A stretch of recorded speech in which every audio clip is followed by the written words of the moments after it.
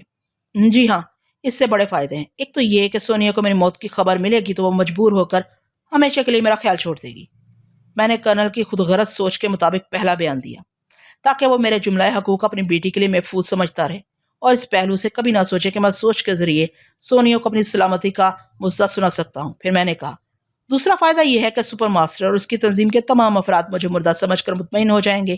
ایک ٹیلی پیتھی جاننے والے سے ہمیشہ کے لیے نجات مل گئی ہے۔ پھر وہ کھل کر یہاں آپ کے خلاف سازشیں کریں گے اور اپنی مرضی کے مطابق یہاں کی سیکرٹ سروس کا ڈھانچہ بدلنا چاہیں گے۔ اچھا، تو تم بظاہر مردہ بن کر اس تنظیم کو یہاں سے کس طرح نابود کرو گے؟ میں کسی دوسرے روپ میں زندہ رہوں گا، چپ چاپ ان کے خیالات پڑھتا رہوں گا، انہیں احساس نہیں ہونے دوں گا کہ فرحاد ان کے دماغوں میں موجود ہے۔ فرحاد، تم واقعی ذہین ہو، یہ بہت ہی عمدہ تدبیر ہے۔ اس تدبیر کو کامیاب بنانے کے لیے ہماری ہر چال مستحکم ہونی چاہیے، تاکہ دشمنوں کو بلا شبہ یقین ہو جائے کہ فرحاد مر چکا ہے۔ اس مقصد کے لیے میری ایک تصویر اتاری جائے گی جس میں مجھے فائرنگ اسکواڈ کی گولی کا نشانہ بندے دکھایا جائے گا۔ دوسری تصویر میری لاش کی ہوگی اور یہ تصویریں یہاں کے تمام اخبارات میں شائع کی جائیں گی۔ یعنی تم ایک لاش بن کر تصویر کھنچواؤ گے؟ اس کی ضرورت نہیں ہے۔ نیشنل پارک میں سزوکو کو اغوا کرنے والے فرحاد کی لاش آپ کے آدمی لے آئے ہوں گے۔ اگر اس کا میک اپ اتار دیا گیا ہوگا تو دوبارہ اسے فرحاد بنا کر تصویر کھینچی جائے گی۔ گڈ آئیڈیا، تمہارا دماغ بڑی تیزی سے کام کرتا ہے۔ جی ہاں، اتنی ہی تیزی سے مصیبتیں بھی نازل ہوتی ہیں۔ فی الحال تو کوئی مصیبت نہیں ہے۔ میں اس کی بات کا جواب دینا چاہتا تھا، اسی وقت آفیسر نے ایک مصیبت کے آنے کی اطلاع دی کہ سزوکو آ رہی ہے۔ میں نے فوراً اس کے دماغ میں جھانک کر دیکھا، وہ اسپتال کی لفٹ میں تھی۔ اسے یقین دلایا گیا تھا کہ جو فرحاد نیشنل پارک میں مارا گیا ہے وہ نکلی ہے۔ اس سلسلے میں وہ سوچ رہی تھی، فرحاد کی محبت ہنگاموں سے بھرپور ہے۔ اس کی آغوش میں پہنچنے تک جتنے ہنگامے ہوئے ہیں، اتنی ہی اس کے لیے میری دیوانگی بڑھتی جا رہی ہے۔ میں نے اس کی سوچ میں پوچھا، مگر وہ سوچ کے ذریعے مجھے مخاطب کیوں نہیں کر رہا ہے؟ اس کی سوچ نے جواب دیا، ایک آفیسر کہہ رہا تھا کہ فرحاد پپا کے پاس ہے، شاید وہاں مصروف ہوگا، اس لیے مجھے مخاطب نہیں کر رہا ہے۔ میری دعا ہے کہ پپا پھر اس سے دوستی کر لیں، مگر میں فرحاد سے جھگڑا کروں گی۔ اس نے سوچ کے ذریعے مجھے نیشنل پارک میں کیوں بلایا تھا؟ نہیں، اس کی سوچ نے کہا، پپا کے سامنے فرحاد سے جھگڑوں گی تو بات بگڑ جائے گی، میں تنہائی میں اس کی اچھی طرح خبر لوں گی۔ اس کی سوچ پڑھ کر مجھے اطمینان ہوا۔ کرنل کو یہ معلوم نہیں ہونا چاہیے تھا کہ اس کی بیٹی میرے ہی اکسانے پر نیشنل پارک گئی تھی۔ سزوکو نے خود ہی خاموش رہنے کا فیصلہ کر لیا تھا۔ اتنے میں کرنل کی آواز سنائی دی، فرحاد، میں بھی تھوڑی سی ٹیلی پیتھی جانتا ہوں۔ اچھا، میں نے مسکرا کر دیکھا، تو پھر آپ بتائیں کہ ابھی میں کیا سوچ رہا تھا؟ تم ابھی سزوکو کے متعلق سوچ رہے تھے، میں نے ہنستے ہوئے کہا۔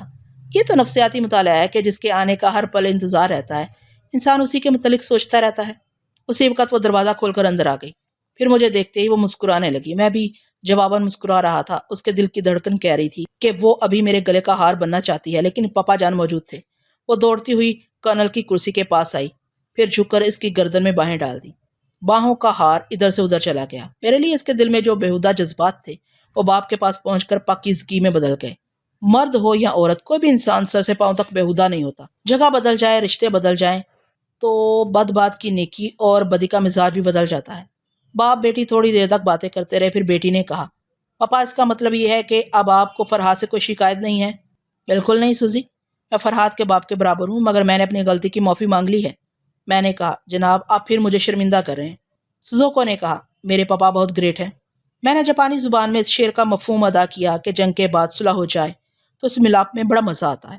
پھر میں نے کہا، مجھے سب سے زیادہ اس بات کی خوشی ہے کہ مجھے سزوکو کی محبت انعام میں مل رہی ہے۔ وہ نظریں جھکا کر شرمانے اور مسکرانے لگی۔ کرنل آخر باپ تھا، وہ نہیں چاہتا تھا کہ میں اس کے سامنے سزوکو سے رومانی گفتگو کروں۔ اس نے جلدی سے کہا، فرحاد، ہمیں پھر اصل موضوع پر گفتگو کرنی چاہیے۔ کچھ دشمنوں کے متعلق بتاؤ کہ وہ تمہیں میرے آدمیوں سے چھڑا کر لے جانے کے لیے کہاں مورچہ بنائے ہوئے ہیں۔ اچھی بات ہے، آپ ابھی سزوکو سے باتیں کریں، میں خاموش رہ کر دشمنوں سے دماغی رابطہ قائم کرتا ہوں۔ دونوں باپ بیٹی مجھے دیکھنے لگے۔ میں نے آنکھیں بند کر کے ماسٹر کے دماغ پر دستک دی۔ مجھے اس کی سانس کا ایک جھٹکا سا محسوس ہوا۔ پھر اس نے کہا، ہلو مسٹر فرحاد، میں بہت دیر سے آپ کا انتظار کر رہا ہوں، آپ خیریت سے تو ہیں؟ میں نے کہا، ابھی تک خیریت ہے، ذرا دیر پہلے کرنل کے سامنے مجھ سے طرح طرح کے سوالات کیے جا رہے تھے۔ یہ لوگ مجھ سے بہت زیادہ خطرہ محسوس کر رہے ہیں، کسی صورت پہ مجھے زندہ نہیں دیکھنا چاہتے۔ میرا خیال ہے کہ یہ لوگ تھوڑی دیر بعد مجھے کہیں لے جا کر گولی مار دیں گے۔ میں زندگی میں پہلی بار نروس محسوس کر رہا ہوں۔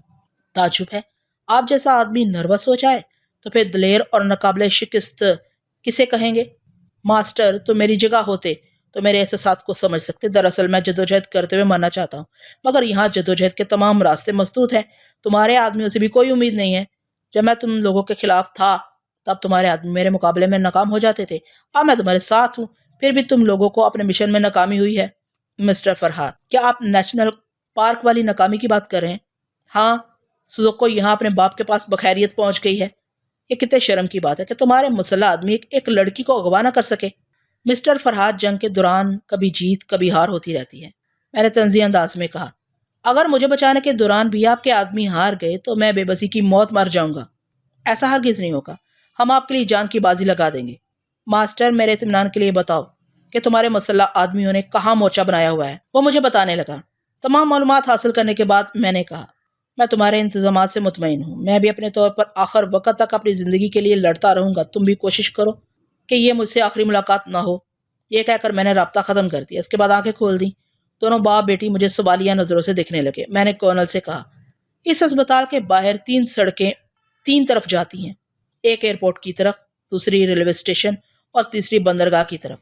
تینوں سڑکوں پر مسلح دشمنوں کی بھاری تعداد موجود ہے۔ مجھے یہاں سے لے جانے کے لیے کوئی چوتھا راستہ نہیں ہے؟ کرنل نے کچھ دیر سوچنے کے بعد کہا، یہ جاننے کے بعد کہ ان تمام راستوں پر زبردست ٹکراؤ ہوگا، میں اب چوتھا راستہ نکالوں گا۔ میں دشمنوں سے خائف نہیں ہوں، لیکن میں اپنے جوانوں کی زندگی جان بوجھ کر خطرے میں نہیں ڈالنا چاہتا۔ اب ایک ہیلی کاپٹر اس اسپتال کی چھت پر آئے گا، میں، تم اور سوزوکو اس میں بیٹھ کر جائیں گے۔ میں نے تائید کی، اچھی تدبیر ہے یہ، اس طرح خون خرابہ نہیں ہوگا۔ ہیلی کاپٹر کو یہاں سے سیدھے سینٹرل جیل لے جانا چاہیے۔ اس طرح دشمنوں کو یقین ہو جائے گا کہ مجھے گولی مارنے کے آخری مرحلہ پر پہنچا دیا گیا ہے۔ کرنل نے اپنی گاہ سے اٹھتے ہوئے کہا، ٹھیک ہے، میں یہاں سے روانگی کے انتظامات کرتا ہوں۔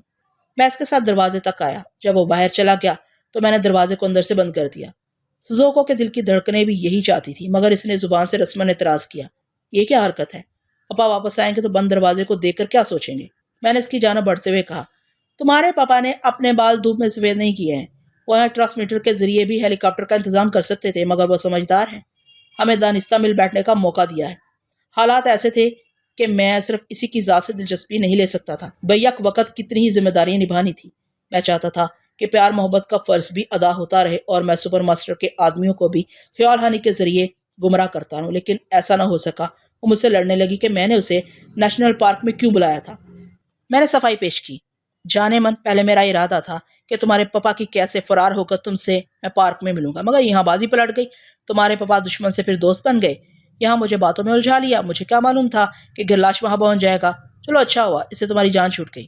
ہاں فرہاد، یہ دیکھ کر خوشی ہو رہی ہے کہ اب ہمارے راستے میں کوئی دیوار نہیں ہے۔ میں نے کہا، سوزوکو، ہم اطمینان سے پیار بھرے لمحات گزاریں گے۔ ابھی مجھے دشمنوں سے نبڑنے کی اجازت ہو، ورنہ وہ ہمارے درمیان کوئی نئی دیوار کھڑی کر دیں گے۔ وہ بڑی میٹھی ناراضگی سے الگ ہو کر بولی، اتنی بھاگ دوڑ کے بعد ملنے کا موقع ملا ہے اور تم دور بھگا رہے ہو۔ میں تم سے نہیں بولوں گی۔ میں نے اسے کھینچ کر کہا، تمہیں دور ہونے کے لیے کب کہا ہے؟ تم اسی طرح میری دھڑکنوں سے لگی رہو، مگر خاموش رہو، صرف میرا دماغ تم سے دور جا رہا ہے۔ وہ خاموش رہی۔ میں نے پھر ماسٹر سے رابطہ قائم کرنے کے بعد اس سے کہا، ماسٹر، میں یہ معلوم کرنے کی فکر میں ہوں کہ کرنل کے آدمی مجھے کس راستے سے لے جائیں گے، لیکن بات نہیں بن رہی ہے، یہ لوگ بہت زیادہ محتاط ہیں۔ مسٹر فرہاد، کیا آپ کرنل جوشوہو کے دماغ کو کنٹرول نہیں کر سکتے؟ میں یہی کر رہا ہوں۔ میں نے کرنل کے دماغ کو پڑھا ہے، وہ سوچ رہا ہے کہ اس کے اختیارات کسی دوسرے افیسر کو دے دیے گئے ہیں، ایسے افیسر کو جسے نہ تو کرنل جانتا ہے اور نہ ہی میں جانتا ہوں۔ اس بات سے کرنل مطمئن ہے کہ میں اس کے دماغ سے کھیل کر اس آفیسر کے دماغ تک نہیں پہنچ سکوں گا۔ میری سمجھ میں نہیں آتا کہ اب میں کسے اپنا اعلی کار بناؤں۔ واقعی آپ کے لیے مشکلات پیدا ہو رہی ہیں۔ اب ایک ہی بات کی ذرا سی امید ہے کہ جب یہ لوگ مجھے کسی گاڑی میں بٹھائیں گے تو میں گاڑی ڈرائیو کرنے والے کے دماغ کو جھٹکے پہنچاؤں گا اور فرار ہونے کی کوشش کروں گا۔ ہاں، مگر آپ اس وقت ایسا کریں گے جب ہماری طرف سے فائرنگ شروع ہو جائے۔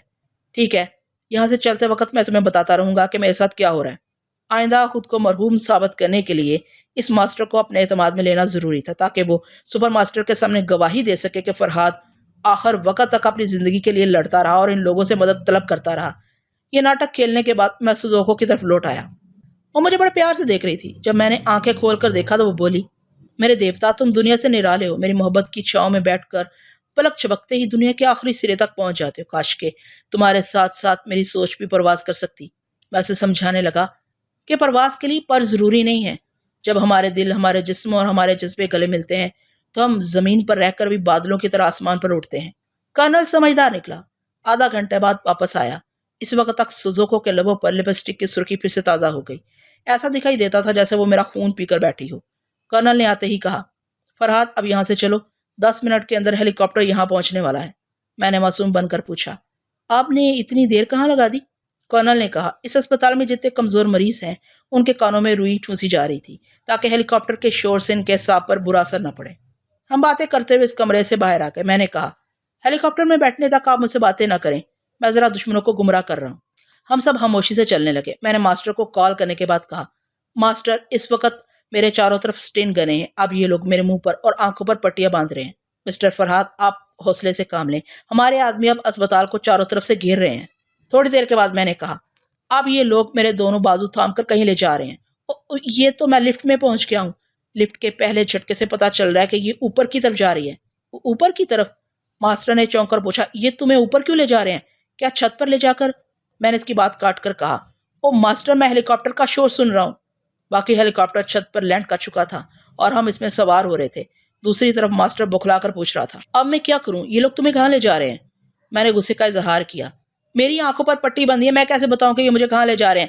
اب میں تم لوگوں پر تکیہ نہیں کر سکتا، میں خود ہی ہاتھ پاؤں ماروں گا۔ کسی نے میرے سر پر ضرب لگائی ہے۔ میں نے اپنی اداکاری سے یہ ثابت کر دیا کہ میں بے ہوش ہو چکا ہوں۔ ماسٹر تھوڑی دیر تک بےتابی سے میرے بولنے کا انتظار کرتا رہا۔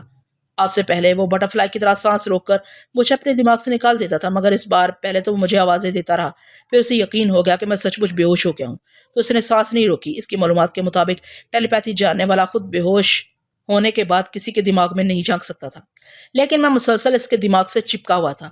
اس کے قریب بیٹھی ہوئی بٹر فلائی نے پوچھا، کیا وہ ماسٹر فرحات خیریت سے تو ہے؟ ماسٹر 2 انگلیوں سے اپنی پیشانی کو رگڑتا ہوا بولا، فرحات بے ہوش ہو گیا ہے، ہم نے تمام راستوں کی ناکہ بندی کی ہے لیکن ملٹری والے اسے ہیلی کاپٹر کے ذریعے کہیں لے جا رہے ہیں۔ وہ پریشان ہو کر بولی، اس کا مطلب یہ ہے کہ فرحات ہمارے ہاتھ سے نکلا جا رہا ہے؟ یہ کہو کہ نکل چکا ہے، پھر بھی ہم آخر وقت تک کوشش کریں گے۔ اگر اسے گولی مارنے کے فیصلے پر عمل کیا جا رہا ہے تو پھر وہ لوگ اسے سینٹرل جیل لے جا رہے ہوں گے۔ ٹرانسمیٹر ادھر لاؤ، میں ابھی اپنے آدمیوں کو جیل پر حملہ کرنے کا حکم دیتا ہوں۔ ہیلی کاپٹر فضا میں پرواز کر رہا تھا۔ سوزوکو میرے ساتھ لگی بیٹھی تھی، کرنل آگے والی سیٹ پر بیٹھا ہوا تھا۔ میں نے اس کی جانب جھک کر کہا، دشمن اس اقدام سے بخلا گئے ہیں کہ مجھے ہیلی کاپٹر میں لے جایا جا رہا ہے، ان کی تمام محاذرائیں بیکار ہو چکی ہے۔ کرنل دل کھول کر کہکے لگانے لگا۔ میں نے کہا، سپر ماسٹر کی تنظیم کا جو حصہ اس ملک میں کام کر رہا ہے، اس کا ماسٹر بہت ذہین ہے۔ اس نے اندازہ لگایا ہے کہ مجھے سینٹرل جیل لے جا کر سزائے موت دی جائے گی۔ اب اس کے آدمی جیل پر حملہ کریں گے۔ کرنل نے سر ہلا کر کہا، اس میں شبہ نہیں کہ وہ لوگ بڑی ذہانت سے سوچتے ہیں اور اتنی ہی تیزی سے اس سوچ پر عمل کرتے ہیں۔ ٹھیک ہے، میں جیل کے حکام کو اطلاع دیتا ہوں کہ وہ دشمنوں کے استقبال کے لیے تیار رہیں۔ وہ ٹرانسمیٹر ہاتھوں میں لے کر متعلقہ افسران سے رابطہ قائم کرنے لگا۔ میں اپنی سیٹ کی پشت سے ٹیک لگا کر بیٹھ گیا۔ سوزوکو کچھ کہنا چاہتی تھی۔ میں نے کہا، جانے من، ابھی باتوں کا موقع نہیں ہے، مجھے ذرا دماغی کلا بازیاں کھانے دو۔ یہ کہہ کر میں سونے کے دماغ میں پہنچ کر اسے دیکھنے لگا۔ وہ ایک آرام دہ بستر پر لیٹی ہوئی سوچ رہی تھی۔ میں بہت دیر تک سوتی رہی۔ اس دوران فرحات نے میری خبر لی ہوگی، پتہ نہیں وہ کس حال میں۔ میرا دل کہتا ہے کہ وہ کرنل کی کیسے فرار ہو گیا ہوگا۔ میں نے کہا، ہیلو سونیا، میں سن رہا ہوں۔ وہ جلدی سے اٹھ کر بیٹھ گئی۔ میں نے کہا، اس طرح نہ اٹھو، تمہیں آرام کی ضرورت ہے، لیٹ جاؤ۔ وہ دوبارہ بستر پر لیٹتی ہوئی بولی، فرحات جلدی بتاؤ تم کہاں ہو اور کیا کر رہے ہو؟ میں اسے بتانے لگا کہ کس طرح کرنل سے کبھی دشمنی ہو رہی ہے اور کبھی دوستی۔ سپر ماسٹر سے بھی دوستی ہو رہی تھی، لیکن مجھے یہ طریقہ کار زیادہ پسند آیا کہ میں سپر ماسٹر کا اعلیٰ کار بننے کی بجائے اس کی معلومات کے مطابق ہمیشہ کے لیے مر جاؤں اور کسی دوسرے روپ میں زندہ رہ کر جلد از جلد سونی تک پہنچنے کی کوشش کروں۔ سونیا نے کہا، یہ اچھی تدبیر ہے، اس طرح تمہارا ضمیر تمہیں ملامت نہیں کرے گا کیونکہ تم مجرموں کی تنظیم میں کام نہیں کرو گے۔ سپر ماسٹر کو تمہاری موت کا یقین آ جائے گا تو وہ شاید مجھ پر ظلم نہیں کرے گا، شاید مجھے دوبارہ اپنی تنظیم میں کام کرنے کی آفر کر دے۔ ہاں، ایسا ہو سکتا ہے۔ سپر ماسٹر یقیناً تمہاری صلاحیتوں سے فائدہ اٹھائے گا۔ اب اسے کبھی شبہ نہیں ہوگا کہ ہم دونوں ٹیلیپیتھی کے ذریعے ایک دوسرے کے قریب ہیں۔ بہرحال یہ بتاؤ کہ اپنے آس پاس کے ماحول کو سمجھنے کا موقع مل رہا ہے یا نہیں؟ نہیں، اب تک تو مجھ پر نیند کا غلبہ رہا ہے۔ مجھے کچھ پتا نہیں کہ ان لوگوں نے مجھے کہاں سے کہاں پہنچا دیا ہے۔ میں جس کمرے میں ہوں اسے دیکھ کر پتا چلتا ہے کہ یہ اسپتال نہیں ہے، کسی عالیشان کوٹھی کا ایک بہت ہی خوبصورت بیڈ روم ہے۔ میں سمجھ گیا، مجھ سے دوستی کے معاملات ہو رہے تھے۔ اس لیے وہ تمہارے آرام و آسائش کا خیال رکھ رہے ہیں۔ اب دیکھنا یہ ہے کہ فرحاد کی موت کے بعد وہ تم سے کیسا رویہ اختیار کرتے ہیں، اس لیے اب تم میری ہونے والی موت پر واویلا شروع کر دو۔ ہاں، یہ ڈرامہ انتہائی ضروری ہے۔ میرا خیال ہے تمہارے متعلق ایک ایک پل کی خبر سپر ماسٹر تک پہنچائی جا رہی ہوگی، اسی لیے تو کہتا ہوں کہ تم رونا پیٹنا شروع کرو گی تو سپر ماسٹر کو یقین ہو جائے گا کہ مرنے سے پہلے میں نے آخری بار تم سے دماغی رابطہ قائم کیا تھا اور آئندہ کبھی اس طرح رابطہ قائم نہیں ہوگا۔ ہیلی کاپٹر سینٹرل جیل کے اندر ایک وسیع باغ میں اتر گیا تھا۔ میں، کرنل اور سوزوکو باہر آ گئے، پھر ان کے ساتھ جیل کے حصے کی طرف جانے لگے جہاں میری موت کا سامان کیا جا رہا تھا۔ اس دوران سونیا اپنے بیڈ روم میں چیخ چیخ کر رو رہی تھی۔ وہی ڈاکٹر جو اب سے پہلے بھی سونیا کے سامنے آ چکا تھا دوڑتا ہوا آیا۔ اس نے پوچھا، مادام سونیا کیا ہوا؟ وہ روتی ہوئی بولی، میں نے آپ سے چھپایا تھا کہ فرحاد کی ٹیلیپیتھی کی صلاحیتیں واپس آ گئی ہیں، مگر اب نہیں چھپاؤں گی، وہ موت کے منہ میں جا رہا ہے۔ اس نے ابھی مجھے بتایا ہے کہ جاپان کی ایک سینٹرل جیل میں اسے پہنچا دیا گیا۔ اس کے ہاتھ پاؤں بندھے ہوئے ہیں، اس کی آنکھوں پر بھی پٹی بندھی ہوئی ہے۔ جیل میں سب اس کے لیے اجنبی ہیں، کوئی اسے اپنی آواز نہیں سنا رہا ہے۔ وہ اتنا بے بس اور مجبور ہو گیا کہ ٹیلیپیتھی کے ذریعے کسی کو اپنا اہلکار نہیں بنا سکتا۔ مجھے سپر ماسٹر کے پاس لے چلو، میرا فرحاد دوست بن رہا ہے، تو تم لوگ اس کی حفاظت کیوں نہیں کر رہے ہو؟ وہ بے تکان چیخ چیخ کر بولتی جا رہی تھی۔ ڈاکٹر نے جیب سے ایک ٹرانسمیٹر نکال کر تنظیم کے کسی ماسٹر سے رابطہ قائم کیا۔ میں محتاط رہنا چاہتا تھا، اس لیے میں نے ڈاکٹر اس کے ماسٹر کے دماغ میں جھانکنا مناسب نہیں سمجھا۔ سونیا کے دماغ کے ذریعے ان کی گفتگو سنتا رہا۔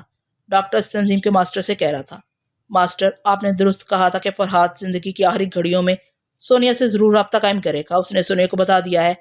ہمیں جو رپورٹ جاپان کے ماسٹر سے مل چکی ہے وہی بات سونیا کہہ رہی ہے، یعنی فرحاد کی آنکھوں پر پٹی بندھی ہوئی ہے۔ اس کے آس پاس جو لوگ ہیں وہ اپنی آواز نہیں سنا رہے ہیں۔ ان حالات میں فرحاد کا بے بس اور مجبور ہو جانا لازمی ہے۔ اوور۔ دوسرے ماسٹر کی آواز سنائی دی۔ اس نے کہا، سونیا کو تسلی دو، جاپان میں ہماری پوری تنظیم حرکت میں آ گئی ہے۔ فرحاد کو بچانے کے لیے جیل پر حملہ کیا جا رہا ہے۔ وہ درست کہہ رہا تھا۔ جیل کے باہر فائرنگ شروع ہو چکی تھی۔ جیل کے حکام نے بھی بڑے سخت انتظامات کیے تھے۔ اونچی اونچی دیواروں پر مسلح پولیس ان کی فائرنگ کا جواب دے رہی تھی۔ تھوڑی دیر کے بعد خبر ملی کہ مسلح فوج جیل کے باہر تنظیم کے جوانوں کو گھیر رہی ہے اور حملہ کرنے والے دو طرفہ فائرنگ سے بکھلا کر بھاگ رہے ہیں۔ 15 منٹ کے بعد ہی سناٹا چھا گیا۔ ہم جیلر کے کمرے میں بیٹھے ہنگامے کے سرد ہونے کا انتظار کر رہے تھے۔ پھر وہ لوگ مجھے فائرنگ سکواڈ کے سامنے لے گئے۔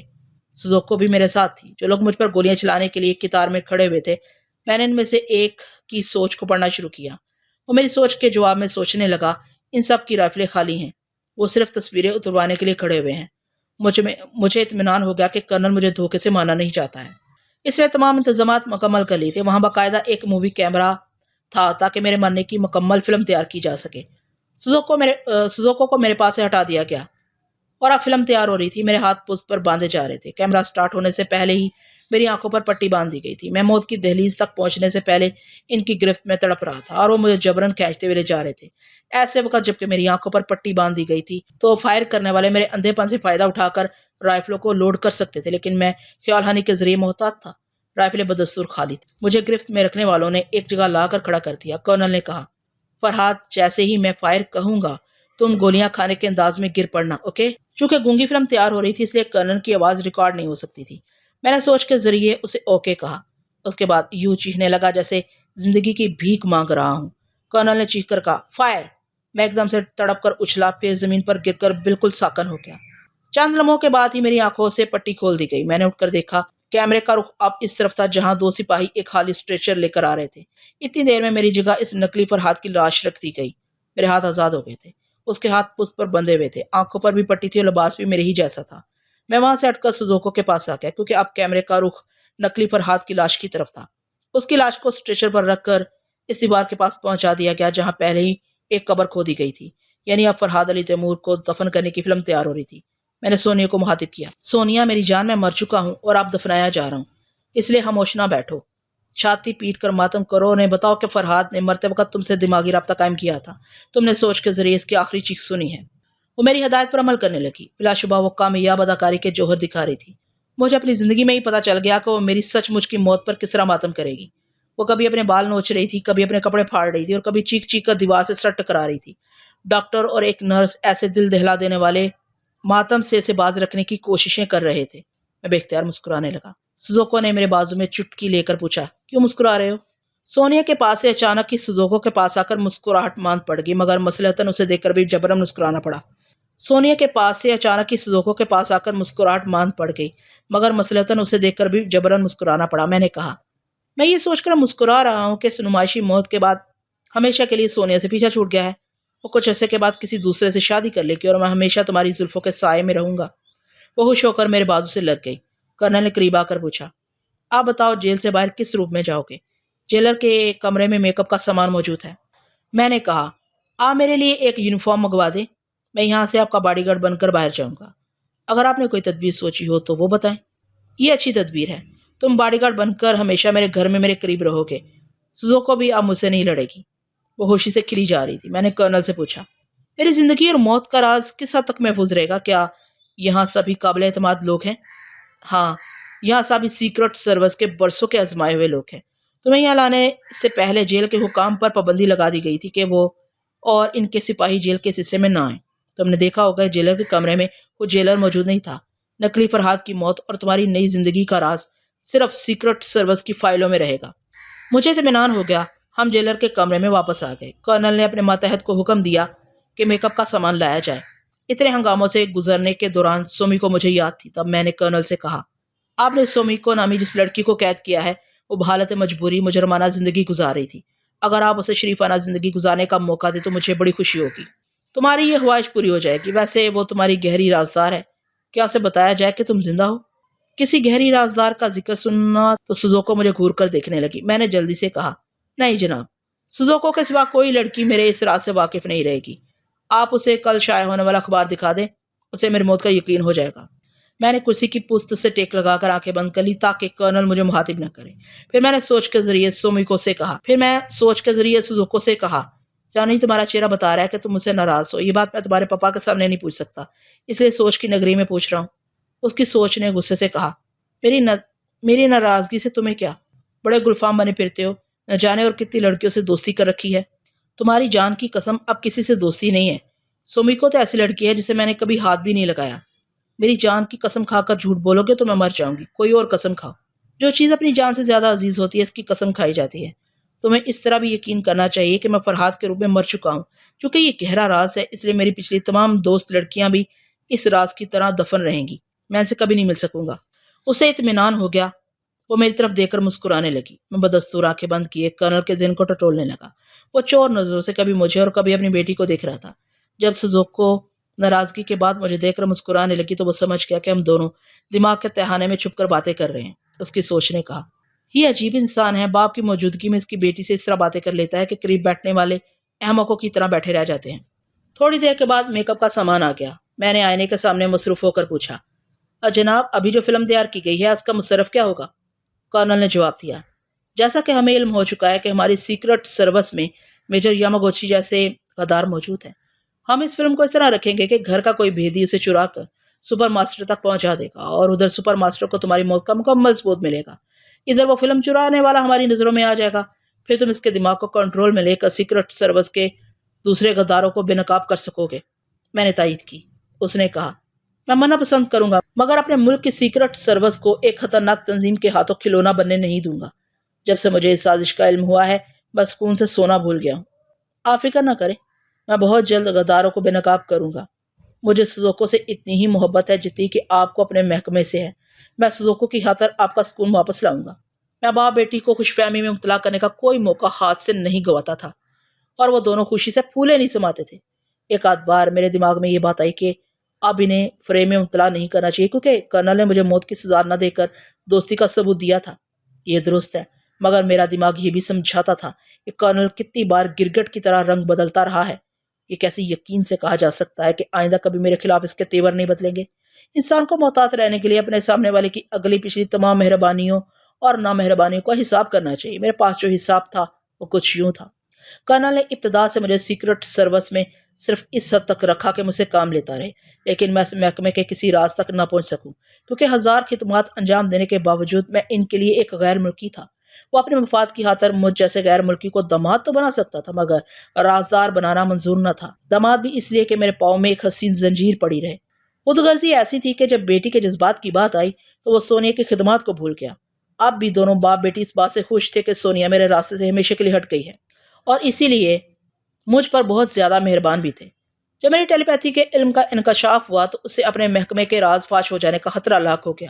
وہ مجھے مار ڈالنے کا آخری فیصلہ کر چکا تھا۔ اگر میں خیال ہونے کے ذریعے اسے دہشت زدہ نہ کرتا اور اسے یقین نہ دلاتا کہ میں ٹیلیپیتھی کے ہتھیار سے اس کی پوری مسلح فوج کو چیونٹی کی طرح مسل سکتا ہوں، تو وہ میری سزائے موت کا فیصلہ کبھی نہ بدلتا۔ یعنی اس نے بحالت مجبوری دوستی کی تھی۔ اگر اسے معلوم ہو جائے کہ فرحاد نے جھانسا دیا ہے اور فرحاد کو راستے سے ہٹانے کے لیے کوئی مجبوری خوف نہیں ہے، تو وہ پھر حاکم اور دشمن بن جائے گا۔ ان تمام آزمودہ حقائق کے پیش نظر اب میں کرنل پر ایک لمحے کے لیے بھی بھروسہ نہیں کر سکتا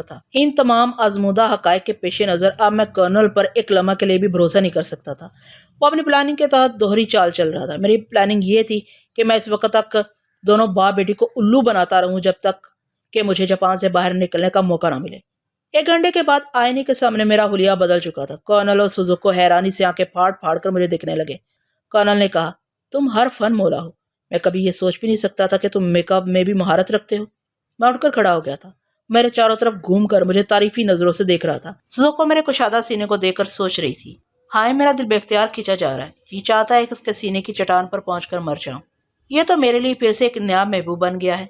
یہ کتنی خوبصورت تبدیلی ہے، ایک نئی شخصیت کے ساتھ ایک نیا رومانس، ایک نیا مزہ، جیسے بنیادی طور پر پلیٹ وہی ہو، صرف سالن بدل دیا گیا ہو۔ یہ سوچ کر وہ مسکرانے لگی، پھر میرے قریب آ کر بولی، اگر تم میرے سامنے بھیس نہ بدلتے تو میں اس روپ میں تمہیں کبھی فرحاد تسلیم نہ کرتی۔ میں نے بڑی چاہت سے کہا، اگر تم کسی لمحہ بھی مجھے تسلیم کرنے سے انکار کرو گی تو میں زندہ رہنے سے انکار کر دوں گا۔ سوزوکو نے فرط محبت سے میرا ہاتھ تھام لیا۔ کرنل نے کھنکھار کر کہا، اب ہمیں چلنا چاہیے، ہم یہاں سے سیدھے ٹوکیو جائیں گے۔ وہ میرے ساتھ چلنے لگی۔ کرنل نے اس کے شانے پر ہاتھ رکھ کر محبت سے سمجھایا، بیٹی، دنیا والوں کی نظروں میں فرحاد اب میرا باڈی گارڈ ہے، اس لیے تمہیں اس کے قریب نہیں رہنا چاہیے۔ وہ بڑی سعادت مندی سے مان گئی۔ میں کرنل کے پیچھے ایک باڈی گارڈ کی حیثیت سے چلنے لگا۔ فوج کے ہوائی اڈے کی طرف جاتے وقت میں نے سونیا سے رابطہ قائم کیا۔ وہ بستر پر ایک مریضہ کی طرح پڑی ہوئی تھی۔ میں نے پوچھا، سونیا خیریت تو ہے؟ ہاں فرحاد، میں بالکل ٹھیک ہوں۔ جھوٹ نہ بولو، تمہاری سوچ کے ذریعے تمہاری نقاہت اور کمزوری کا پتہ چل رہا ہے۔ تم ٹھیک سمجھ رہے ہو، کچھ دیر پہلے میں بے ہوش ہو گئی تھی۔ کیسے؟ میں نے پریشان ہو کر پوچھا۔ میں تمہارے لیے یہ جھوٹا ماتم کر رہی تھی مگر وہ سچ ہو گیا۔ تم نے دیکھا ہی ہے کہ میں پہلے سے کمزور تھی۔ میں نے ماتم میں حقیقت کا رنگ بھرنے کے لیے دیوار سے سر ٹکرایا تو سچ مچ بے ہوش ہو کر گر پڑی۔ سونیا، اب ایسی حماقت نہ کرنا، تمہیں مکمل آرام اور اچھی خوراک کی ضرورت ہے۔ جلد از جلد صحت یاب ہونے کی کوشش کرو تاکہ اس کوٹھی سے باہر نکل کر میرے لیے اطلاعات فراہم کر سکو۔ اگر تم ایسا نہیں کرو گی تو میں کس طرح تمہارے پاس پہنچوں گا؟ میں نے جنونی انداز میں ماتم کیا ہے۔ یہ حماقت ہی صحیح، لیکن فائدہ یہ ہوا کہ تنظیم کے چند افراد جو یہاں آتے ہیں وہ میری حالت زار دیکھ کر بلا شبہ تمہاری موت کا یقین کر چکے ہیں، ڈاکٹر کہہ رہا تھا۔ وہ کہتے کہتے رک گئی کیونکہ ڈاکٹر اس وقت اس کے بازو میں انجیکشن لگاتے ہوئے کہہ رہا تھا، مادام آپ بچی نہیں ہیں، آپ کو یہ اچھی طرح سمجھ کر صبر کرنا چاہیے کہ مرنے والے کبھی واپس نہیں آتے۔ اب یقین کرے کہ سپر ماسٹر کو بھی اس کی موت کا بہت افسوس ہے، وہ آپ کی خیریت دریافت کر رہا تھا۔ میں نے کہا کہ آپ شام تک نارمل ہو جائیں گی۔ سونیا نے کہا، اس تنظیم سے میرا پرانا ناتا ہے، میں جانتی ہوں کہ وہ روبرو کسی سے نہیں ملتا، مگر ہماری باتوں کا جواب براہ راست اس سے مل جاتا ہے۔ اچھی بات ہے، ڈاکٹر نے کہا، تمہاری درخواست سپر ماسٹر تک پہنچ جائے گی۔ اچھی بات ہے، ڈاکٹر نے کہا، تمہاری درخواست سپر ماسٹر تک پہنچ جائے گی۔ اب تم آنکھیں بند کر کے سونے کی کوشش کرو۔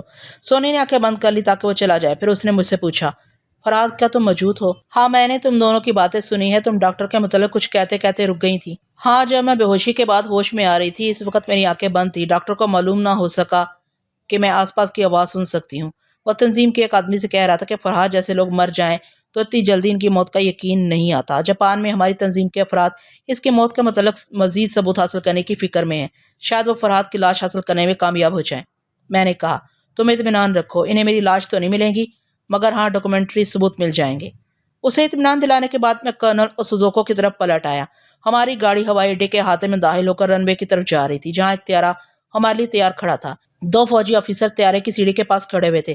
انہوں نے کرنل کو دیکھتے ہی سیلیوٹ کیا اور اسے بتایا کہ طیارے میں پروجیکشن کے تمام انتظامات مکمل کر دیے گئے۔ پروجیکشن کی بات سن کر میں نے ایک فوجی کے دماغ کو ٹٹولا۔ اس کی سوچ نے بتایا کہ فرحاد علی تیمور کی موت پر جو فلم تیار کی گئی ہے وہ طیارے میں دکھائی جائے گی۔ طیارے کے اندر پہنچنے تک میں اس افسر کے دماغ کو کھنگالتا رہا۔ پتہ چلا کہ سینٹرل جیل کے اندر جو راز دفن کیا گیا اس کا علم بڑے سے بڑے فوجی افسروں کو بھی نہیں ہے۔ ان کی معلومات کے متعلق فرحاد واقعی مر چکا تھا۔ ڈاکٹر نے کہا، تمہاری درخواست سپر ماسٹر تک پہنچ جائے گی۔ اب تم آنکھیں بند کر کے سونے کی کوشش کرو۔ سونیا نے آنکھیں بند کر لی تاکہ وہ چلا جائے. پھر اس نے مجھ سے پوچھا, فرحاد کیا تم موجود ہو؟ ہاں, میں نے تم دونوں کی باتیں سنی ہیں. تم ڈاکٹر کے متعلق کچھ کہتے کہتے رک گئی تھی. ہاں, جب میں بے ہوشی کے بعد ہوش میں آ رہی تھی اس وقت میری آنکھیں بند تھیں. ڈاکٹر کو معلوم نہ ہو سکا کہ میں آس پاس کی آوازیں سن سکتی ہوں. وہ تنظیم کے ایک آدمی سے کہہ رہا تھا کہ فرحاد جیسے لوگ مر جائیں تو اتنی جلدی ان کی موت کا یقین نہیں آتا. جاپان میں ہماری تنظیم کے افراد اس کی موت کے متعلق مزید ثبوت حاصل کرنے کی فکر میں ہیں. شاید وہ فرحاد کی لاش حاصل کرنے میں کامیاب ہو جائیں. میں نے کہا, تم اطمینان رکھو, انہیں میری لاش تو نہیں ملے گی, مگر ہاں ڈاکومنٹری ثبوت مل جائیں گے. اسے اطمینان دلانے کے بعد میں کرنل اور سوزوکو کی طرف پلٹ آیا. ہماری گاڑی ہوائی اڈے کے ہاتھوں میں داخل ہو کر رن وے کی طرف جا رہی تھی جہاں ایک طیارہ ہمارے لیے تیار کھڑا تھا. تو فوجی آفیسر طیارے کی سیڑھی کے پاس کھڑے ہوئے تھے. انہوں نے کرنل کو دیکھتے ہی سیلیوٹ کیا اور اسے بتایا کہ طیارے میں پروجیکشن کے تمام انتظامات مکمل کر دیے گئے.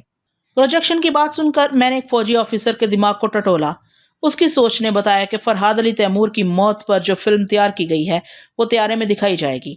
طیارے کے اندر پہنچنے تک میں اس آفیسر کے دماغ کو کھنگالتا رہا. پتا چلا کہ سینٹرل جیل کے اندر جو راز دفن کیا گیا ہے اس کا علم بڑے سے بڑے فوجی افسروں کو بھی نہیں ہے. ان کی معلومات کے مطابق فرحاد واقعی مر چکا تھا. جہاز کے اندر سیکرٹ سروس کا ایک قابل اعتماد مسلح نوجوان اپنی گود میں 8 mm کا پروجیکٹر لیے بیٹھا تھا اور ایک خوبصورت سی ایروسٹس تھی. جب جہاز فضا میں پرواز کرنے لگا تو وہ ناشتہ اور کافی سے ہماری توجہ کرنے لگی. ہم پچھلی رات سے جاگ رہے تھے. میں تھوڑی دیر کے لیے سو جانا چاہتا تھا. میں نے کرنل سے دماغی رابطہ قائم کرتے ہوئے کہا, ابھی جو فلم سکرین پر دکھائی جانے والی ہے مجھے اس سے کوئی دلچسپی نہیں ہے. میں آپ کی اجازت سے نیند پوری کرنا چاہتا ہوں. کرنل کی سوچ نے کہا, میں بھی رات سے جاگ رہا ہوں, مجھے تمہارے سونے پر اعتراض نہیں ہے, لیکن یہاں جو سیکرٹ سروس کے جوان ہیں یہ تمہیں فرحاد کی حیثیت سے نہیں جانتے ہیں. میں نے یہ سوچنے کا موقع نہیں دینا چاہتا کہ میں جاگ رہا ہوں اور میرا باڈی گارڈ سو رہا ہے. سوری جناب, میں نے اس پہلو پر غور نہیں کیا تھا. اب جاگتا رہوں گا. سوزوکو بھی جاگ رہی تھی. اس کے جاگنے کا مقصد یہ تھا کہ میں اس خوبصورت سی ایروسٹس کو نظر بھر کر نہ دیکھ سکوں. میں نے سوچ کے ذریعے کہا, میری جان, میں تمہارے باپ کا باڈی گارڈ ہوں. تم میری باڈی گارڈ نہ بنو, دیکھنے والے شبہ کریں گے. کرنے دو, اس کی سوچ نے کہا. وہ کمینی آتے جاتے تمہیں مسکرا کر دیکھ رہی ہے. کسی کو بھی دیکھ کر مسکرانا ایروسٹس کی ڈیوٹی ہے. اتنا میں بھی سمجھتی ہوں, مگر ایک عورت ہو کر دوسری عورت کی مسکراہٹ کے خفیہ مفہوم کو بھی اچھی طرح سمجھ لیتی ہوں. میرا دعویٰ ہے کہ وہ تمہاری موجودہ شخصیت پر مرمٹی ہے. اس کے دعوے کی سچائی کو سمجھنے کے لیے ایروسٹس کی سوچ کو پڑھا جا سکتا تھا, لیکن اس وقت مجھے دنیا کی کسی بھی صنف نازک سے دلچسپی نہیں تھی. میں نے کہا, سوزوکو, تم دوسری لڑکیوں کی نیت کو نہ دیکھو. تمہیں اتنا اعتماد ہونا چاہیے کہ میری نیت صرف تم پر خراب ہوتی ہے. وہ مسکرانے لگی, لیکن کافی کی پیالی واپس کرتے وقت ایروسٹس کو غصے سے دیکھ رہی تھی. کسی بیوی یا کسی محبوبہ کو پالنے کا نتیجہ یہی ہوتا ہے, وہ ہر وقت ہماری نگاہوں پر اپنی نگاہوں کے پہرے بٹھائے رکھتی ہے. اس نے کہا, فرحاد اگر میں ٹیلیپیتھی جانتی تو ابھی تمہارے چور ارادوں کو پڑھ لیتی, مگر مجبوری ہے, تم پر بھروسہ کرنا ہی پڑے گا. کرنل نے کافی کی دوسری پیالی ختم کرنے کے بعد فلم چلانے کا حکم دیا. اس کے حکم کی تعمیل ہونے لگی. ہمارے سامنے پائلٹ روم کا دروازہ بند تھا. اس دروازے پر ایک چھوٹا سا سفید اسکرین لگا دیا گیا. طیارے کی کھڑکیوں پر پردے پڑ گئے. پھر اس نیم تاریکی میں فلم شروع ہو گئی. سینٹرل جیل کے اندر جو کچھ بھی مجھ پر بیت چکی تھی وہ سب کچھ پردہ فلم پر نظر آ رہا تھا. میں خود کو مرتے اور دفن ہوتے دیکھ رہا تھا. وہ فلم میری موت کا مکمل دستاویزی ثبوت تھی. اسے دیکھ کر سپر ماسٹر کو ذرا برابر شبہ نہ ہو سکتا تھا کہ میں ابھی اس دنیا میں اپنے مقدر کی سانس لے رہا ہوں. فلم ختم ہو گئی. اسکرین سادہ ہو گیا. میں نے خوش ہو کر سوچا کہ کوئی جلد از جلد اس فلم کو چرا کر سپر ماسٹر تک پہنچا دے. پرواز کرنے والے طیارے میں یہ ممکن نہیں تھا کہ تنظیم کا کوئی جیل آ کر ایک کارنامہ دکھاتا, مگر یہ دیکھنے میں آیا ہے کہ بعض اوقات دل میں جو خواہش سر اٹھاتی ہے وہ فوراً ہی پوری ہو جاتی ہے. میری خواہش کے جواب میں اسپیکر بولنے لگا. طیارے کے پائلٹ کی آواز سنائی دے رہی تھی. اٹینشن پلیز, جہاز جاپان کی سمندری سرحد پار کر چکا ہے. آپ حضرات ٹوکیو پہنچنے کی آرزو دل سے نکال دیں. کرنل, تمہاری سلامتی اسی میں ہے کہ تمہارے آدمی اپنے ہتھیار ایروسٹرس کے حوالے کر دیں. چند لمحوں کے لیے سب پر سکتہ طاری ہو گیا. سوزوکو گھبرا کر مجھے دیکھ رہی تھی. میں نے سوچ کے ذریعے اسے اور کرنل کو سمجھایا کہ وہ کسی بھی موقع پر گھبرا کر مجھے فرحاد کے نام سے نہ پکاریں. کرنل نے سوچ کے ذریعے کہا, فرحاد, میں محتاط رہوں گا, مگر تم کچھ جلدی کرو. جناب, آپ بول رہے ہیں کہ ہم زمین پر نہیں ہیں. اگر میں پائلٹ کو دماغی جھٹکے پہنچاؤں گا تو یہ جہاز تباہ ہو جائے گا. یہ بات کرنل کی سمجھ میں آ گئی کہ دشمن فضائی نخدا بنا ہوا ہے، اس کا دماغ سلامت رہے گا تو ہم سب سلامت رہیں گے۔ اس نے پھر مجھے مخاطب کیا، فرحات پتہ نہیں یہ ہمیں کہاں لے جا رہے ہیں، کم سے کم منزل کا پتہ تو معلوم کرو۔ میں نے کہا، پہلے آپ اسے سوالات کریں، اگر جواب مل جائے گا تو خیال ہونے کی ضرورت پیش نہیں آئے گی۔